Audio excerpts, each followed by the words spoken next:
రాష్ట్రంలో కూటమి ప్రభుత్వం అధికారంలోకి వచ్చిన తర్వాత నకిలీ మద్యం కల్తీ మద్యం విస్తృతంగా వ్యాప్తిలోకి వచ్చింది. దీన్ని నిరసిస్తూ గడచిన 5 సంవత్సరాలుగా రాష్ట్రంలో ఒక్క బెల్ట్ షాప్ కూడా వైఎస్ఆర్సీపీ హయాంలో ఏర్పడలేదు. అటువంటిది ఒక్కసారిగా కూటమి ప్రభుత్వం అధికారంలోకి వచ్చాక రాష్ట్రంలో మద్యానికి సంబంధించిన స్కాములు, కల్తీ మద్యం, నకిలీ మద్యం రకరకాలైన అంశాలు వెలుగులోకి వచ్చినాయి.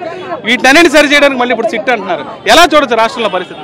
ఇవాళ చంద్రబాబు నాయుడు గారు ప్రజల ప్రాణాలతో చెలగాటం ఆడుతూ ఉన్నారు. ఇవాళ క్లియర్గా నేను చెప్తా ఉన్నా, ఒక స్పిరిట్ తయారు చేస్తూ ఉన్నారు.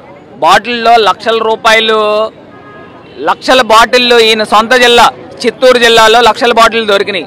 నకిలీ మద్యం దొరికింది. అంటే ఆ నకిలీ మద్యంతో లక్షల మంది ప్రజలతో అది స్పిరిట్ తాగిస్తూ ఉన్నారు. అంటే ఈయన ప్రజల ప్రాణాలంటే లెక్కలేదు. ఒకవేళ వాళ్ళు చనిపోతే అలా చనిపోయిన వాళ్ళు చాలామంది ఉన్నారు. ఇవాళ చంద్రబాబు నాయుడు గారు ఆయన సొంత జిల్లాలోనే లక్షల దొంగ మద్యం దొరికింది అని అంటే ఎంత దారుణమండి.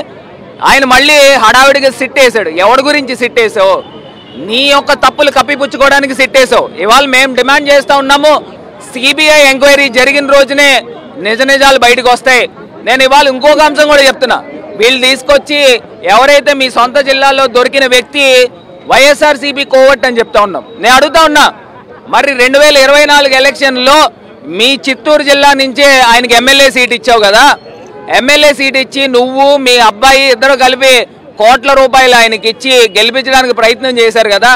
మరి ఆయన కోర్టు ఎట్లాగా అవుతాడో అని అడుగుతా ఉన్నా. మరి మా పార్టీ నుంచి మీ పార్టీలో తీసుకున్న ఎంపీలు ఇప్పుడు మీ పార్టీలో ఎంపీల కింద ఉన్నారు.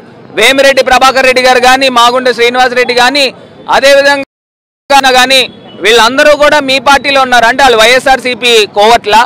నేను అడుగుతా ఉన్నా. ఇలాగ ఎంతో మంది ఉన్నారు. ఇవాళ తీసుకొచ్చి దొంగ దొరికిన తర్వాత అది పక్కన వాళ్ళకి ఆపాదించడం అనేది ఎంతవరకు సబబు కాదు. ఇవాళ మేము సిబిఐ ఎంక్వైరీ జరిగిన రోజునే మీ తప్పులు ఎవరైతే కీలక సూత్రధారులు, పాత్రధారులు ఉన్నారో వీళ్ళందరూ కూడా బయటకు వస్తారు. ఖచ్చితంగా ఇది ఎంక్వైరీ జరిగిన రోజునే ఇవన్నీ కూడా బయటకు వస్తాయని కూడా తెలియపరుస్తా ఉన్నా.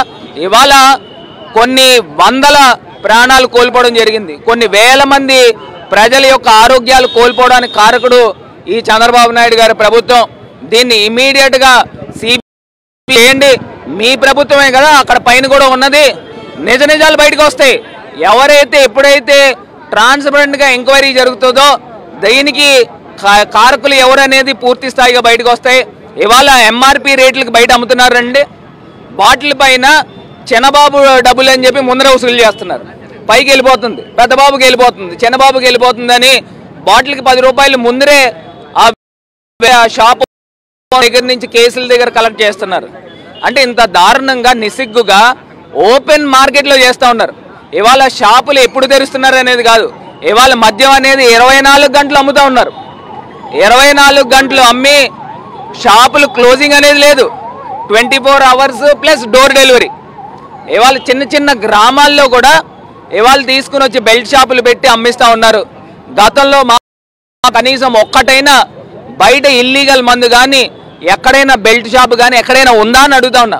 ప్రభుత్వమే నేరుగా టైం ప్రకారంగా అమ్మేవారు.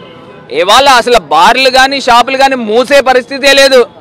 మొత్తం 24 గంటలు అమ్ముతా ఉన్నారు. ఇవాళ రాజమండ్రి నగరంలో బ్లేడ్ బ్యాచ్ యథేచ్ఛగా తీసుకొచ్చి పీకలు కట్ చేస్తూ ఉన్నారు తాగేసి. అంటే మీరు రాత్రిపూట కూడా అర్ధరాత్రులు అమ్ముతూ ఉంటే వాళ్ళు తాగి ఇంకా మందు గురించి ఎవరైతే రోడ్ల పైన యాచకులు పడుకుంటా ఉన్నారో వాళ్ళ పీకలు కట్ చేస్తూ ఉన్నారు. కట్ చేసి వాళ్ళ జేబుల్లోంచి డబ్బులు తీసుకుని మళ్ళీ బ్రాందీ షాపుల్లోకి బార్లకు వెళ్ళి తాగే కార్యక్రమం చేస్తూ ఉన్నారు. అంటే అసలు రాష్ట్రాన్ని ఏం చేద్దాం అనుకుంటున్నారు?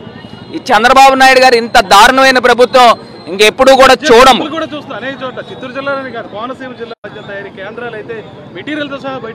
ఇవాళ చెప్తా ఉన్నామండి, ఆంధ్రప్రదేశ్ వ్యాప్తంగా ఇవి ఒక కుటీర పరిశ్రమల కింద తయారు చేస్తూ టీడీపీ నాయకులు, కార్యకర్తలు చిన్న లెవెల్లో ఓ 10 బాటిళ్ళు 100 బాటిళ్ళు తయారు చేస్తున్నారు. పెద్ద లెవెల్లో లక్షల బాటిళ్ళు తయారు చేస్తూ ఉన్నారు. ఇవన్నీ కూడా మద్యం షాపుల్లో అమ్ముతూ ఉన్నారు. ఇంత దారుణం ఎక్కడైనా ఉందండి?